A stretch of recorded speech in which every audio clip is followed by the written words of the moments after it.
Hey folks, thanks for joining me once again. Well, today we're having a look at this brew here.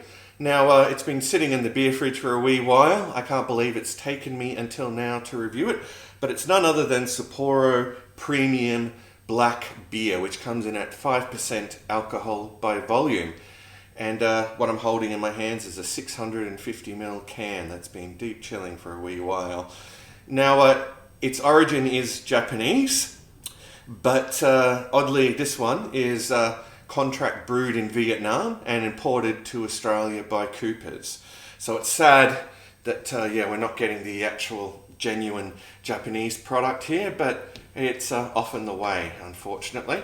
Anyway, let me just crack open this can, and I'll some nice smoke there. I'll pour it out into this glass that Jez gave me many years ago. Okay, and we'll take a look at this one. Perhaps I should have done a more aggressive pour. Rightio, so yeah, very dark. Yeah, very dark brown colour is probably what you're seeing on camera there. Against the light, I'm seeing a nice sort of reddish hue on the sides, and yeah, disappointing amount of head there. Yeah, and yeah, it's a somewhat tan, beigey sort of head. Yeah, not quite tan, not quite beige. Yeah, but it certainly does look enticing for a dark lager. All right. Just top that up a little bit. Anyway, so onto the aroma. All right, definitely picking up those dark roasted malts there. Sort of slight smell of cocoa even. But I'm sure this one is going to be quite tasty. Anyhow, we've talked about the appearance and aroma, so it could only mean it's time for the most important part of the review, the taste test. So cheers to you all. Let's dive into this one.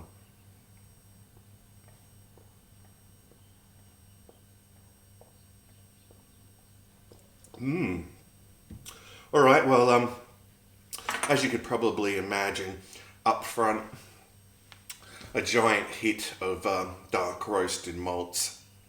Very tasty.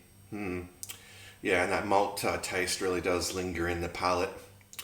In terms of the bitterness, there's not much bitterness there. Maybe a slight sort of coffee bitterness, and it certainly goes down smooth. And yeah, its body is definitely somewhere between medium and full.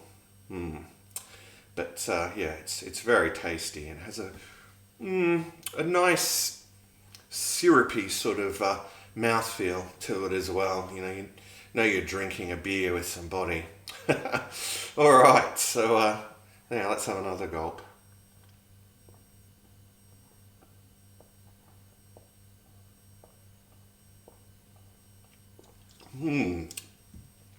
Well, it's certainly holding that taste profile. Yeah, just getting lots of delicious malt coming through and tantalizing the taste buds. Yeah, it's very hard to fault this actually. Yeah, I mean, it's a great dark lager. Yeah, it'd be interesting to do a side-by-side comparison with the Asahi Dry Black, because it's been a long time since I tried that one, but I remember it being pretty good. Yeah, nothing like earth-shattering, but good. Rightio, is it drinkable? Of course, very drinkable. Yeah, is it something you could session? Well, yeah, 5%, but might be a bit heavy on the stomach, yeah, for some of you perhaps. Yeah, perhaps you might prefer something a little more on the light side. But for me in the winter, yeah, this is a good one. Yeah, a nice bold, brew. Yeah, that tantalizes the taste buds, as I said. Yeah, definitely a wintry beer.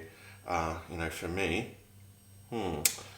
So the price point, yeah. Well, again, that's where we get horribly let down here.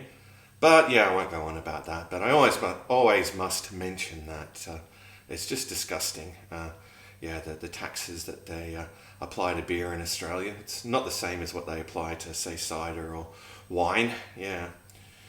Anyhow, probably time that I wrapped this one up and gave it a score out of 10. So let's have one last gulp.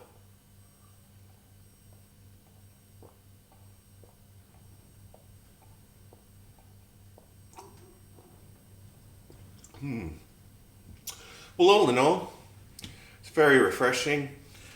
There's nothing at all that I can fault about it flavour-wise. It doesn't, knock my socks off, but it's very decent. So I'd probably be more than happy to give Sapporo Premium Black Beer a solid 9 out of 10. So there you go, folks. Do check it out if you ever stumble upon it. I'm surprised that it's not more sort of widely available, considering that Cooper's import it.